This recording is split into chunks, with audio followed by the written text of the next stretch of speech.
Le club des 27.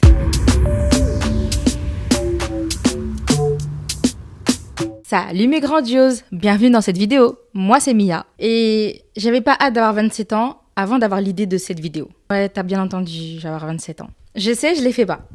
Si tu penses que je l'ai fait, je veux pas savoir. Ne dis rien en commentaire. Par contre, je veux bien savoir si je suis la seule à flipper d'avoir 27 ans. Pourquoi ? Parce qu'en fait, 27 ans, j'ai remarqué que c'était un âge qui était souvent dans les films, dans les livres. Peut-être que tu sais pas, mais cet âge est entouré de mythes, de pression sociale et d'idées très précises sur ce qu'on devrait avoir accompli à 27 ans.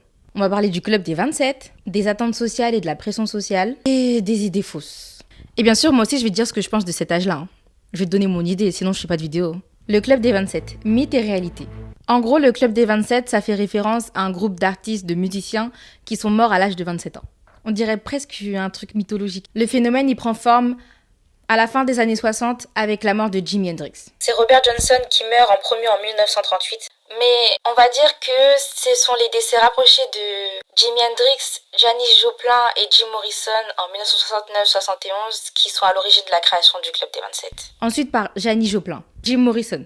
Ça commence à faire beaucoup, hein. Et plus connu, Amy Winehouse. C'est des légendes, quoi. En tout, on estime qu'il y a à peu près une vingtaine d'artistes morts à l'âge de 27 ans.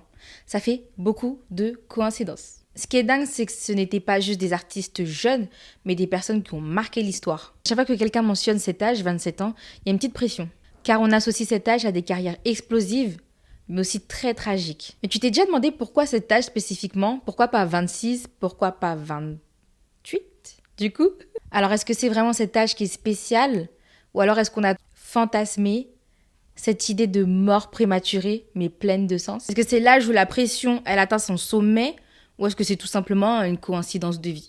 Du coup, on n'a pas de réponse. Ça reste un mystère. Il y a une fascination autour des artistes qui émergent très tôt et qui, à 27 ans, ont atteint un sommet, ou plutôt une fin. C'est pas drôle. En fait, on a l'impression que ces personnes ont vécu une vie tellement intense qu'à 27 ans, c'est fini. Et je sais pas si t'as remarqué, mais on a souvent adulé les personnes qui ont réussi des choses grandioses avant leurs 30 ans. On revient au club des 27. Ce mythe, il a alimenté une légende urbaine ou une pression sociale, je dirais, comme quoi à 27 ans, tu brûles d'ambition. C'est l'âge où tu fais des choses audacieuses, mais c'est aussi l'âge où la pression est forte et où en fait tu peux te brûler les doigts. À 27 ans, pour moi, on est surtout en pleine période de questionnement. T'es jeune, t'as du potentiel, mais t'as aussi tout un chemin à tracer. 27 ans, c'est l'âge où t'es encore jeune, mais tu te sens un peu vieux pour certaines choses. Mais pourquoi spécifiquement 27 ans ? Pourquoi pas 30 par exemple ? Il y a une certaine symbolique derrière cet âge. À 27 ans, t'es entre deux mondes. On dit que t'es plus tout jeune ou toute jeune, mais t'es pas encore assez vieux. Et c'est un âge où on se pose des questions existentielles, genre qu'est-ce que je vais faire de ma vie ? Est-ce que j'achète un appartement ou pas ? Est-ce que je vais finir seule ? Quelle carrière je vais avoir ? Est-ce que je déménage pas ? J'ai beaucoup d'amis qui déménagent, hein. Et je pense que c'est aussi un âge où tu réalises que la vie que t'avais tracée, c'est pas celle que t'as. Et tu te rends compte que la vie ne se passe pas toujours comme tu l'avais imaginé, quoi. Il n'y a pas de vérité, mais je pense qu'on devrait pas se baser sur des mythes, tout simplement parce que ce sont des mythes. Pause. Définition d'un mythe. Un mythe est un récit qui propose une explication teintée de merveilleux à certains aspects fondamentaux du monde, de la société.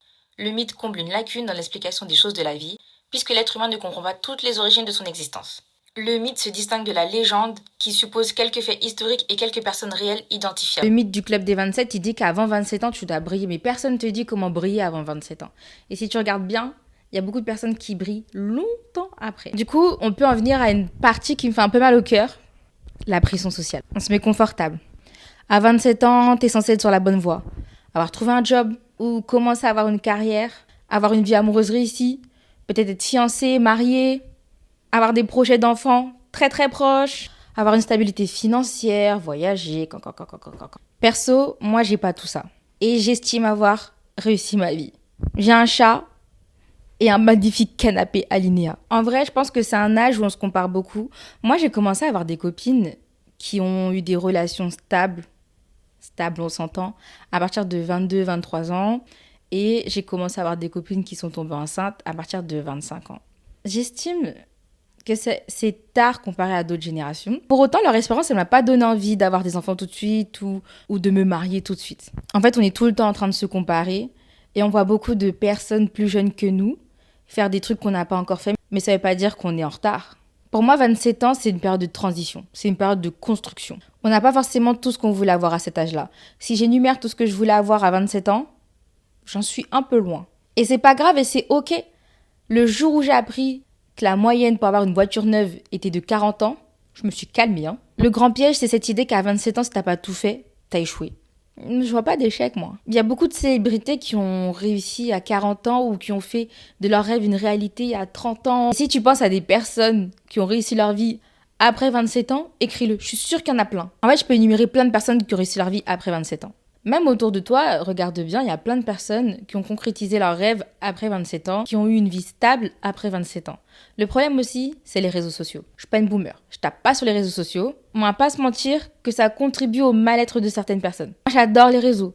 Mais c'est vrai que par exemple, l'année dernière, il y a eu une vague de jeunes filles enceintes. Et je dis bien jeunes filles. Je trouve ça cool. Mais par exemple, pour les personnes nées en 98 comme moi, ça m'a un coup de pression de se dire que dès 2002, 2003, on fait des enfants. C'est pas parce que un tel qui a 20 ans a un bébé que toi, à 27 ans, qui achètes une plante, c'est pas aussi une réussite.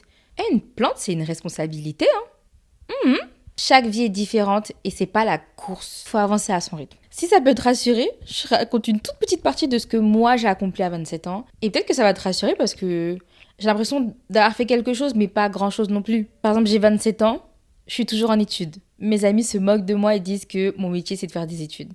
Pas dick, comme disent les Martiniquais. Mais à 27 ans, je pensais que j'allais avoir une carrière toute tracée, que j'allais être mariée. Je suis pas mariée, je suis fiancée. Que j'allais avoir des enfants. Finalement, j'ai changé d'avis, j'en veux pas avant 30 ans. Que j'allais avoir un chien, j'ai un chat. Que j'allais être propriétaire. Je suis propriétaire de rien ici, à part de mon canapé. Mais tu vois, c'est des petits détails. Je suis très contente, j'ai un appartement qui me ressemble. Je suis indépendante financièrement. J'ai lancé des projets. Je suis créatrice UGC depuis 1 an. Et j'arrive à être bien rémunérée de la création de contenu. J'ai plein d'autres projets en cours. Et là, je suis en train de te parler, je fais une vidéo YouTube. À 27 ans, oui, je me lance sur YouTube. Je pense que le plus beau cadeau que je me suis fait avant mes 27 ans, c'est de me libérer de cette pression sociale. On doit vivre comme si c'était le dernier jour. Moi, j'ai pas envie que mon dernier jour, il soit rempli d'anxiété. J'ai pas envie qu'il soit rempli de doutes, qu'il soit rempli de peur. Et que je sois là à me taper dessus et à me dire « Meuf, t'as 27 ans ou t'as presque 27 ans, t'as rien fait. T'es en retard. Regarde tout ce que les autres y font. Je veux pas être meilleure que les autres, je veux juste être meilleure qu'hier. Il faut accepter que chaque parcours est unique. Tout ce que t'es en train de vivre maintenant, c'est pas pour rien.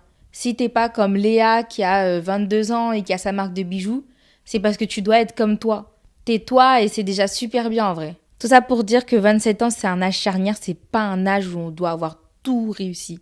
Oula, cette phrase-là, j'ai eu du mal à respirer. Moi, 27 ans, je le prends comme une période charnière. Tu peux t'embraser de nouveaux projets, tu peux redéfinir tes rêves, inventer une nouvelle version de toi-même. En fait, il n'y a pas d'âge pour faire tout ça. Mais tout ça pour te dire qu'à 27 ans, c'est pas fini, c'est pas trop tard. Moi, en tout cas, pour mes 27 ans, je me souhaite de la paix. Et je t'en souhaite aussi, peu importe l'âge que t'as. Je nous souhaite de continuer à grandir et de nous améliorer. Et surtout, attends, je me rapproche. Et surtout, de ne pas nous laisser définir par des attentes sociales ou des mythes. 27 ans, c'est juste une étape, c'est pas la fin du monde. Alors, est-ce que je dois fêter ou craindre les 27 ans ? Peu importe l'âge que t'as, c'est toi qui choisis ce que t'en fais. L'âge, c'est ni un chiffre ou une malédiction. C'est toi qui décides ce que ça signifie. À quelques jours d'avoir 27 ans, je prends cet âge comme un nouveau point de départ pour ma vie. Et non une pression pour tout réaliser en 1 an. Parce qu'à la base, c'est ce que je voulais faire. Je m'étais dit, ouais, 27 ans, je fais plein de choses. Non. Je commence à 27 ans. J'espère que cette vidéo t'a plu. N'hésite pas à t'abonner et dis ton âge en commentaire. Moi, je réponds à tous les commentaires, je lis tout. On papote, on est entre nous. Salut mes grandioses!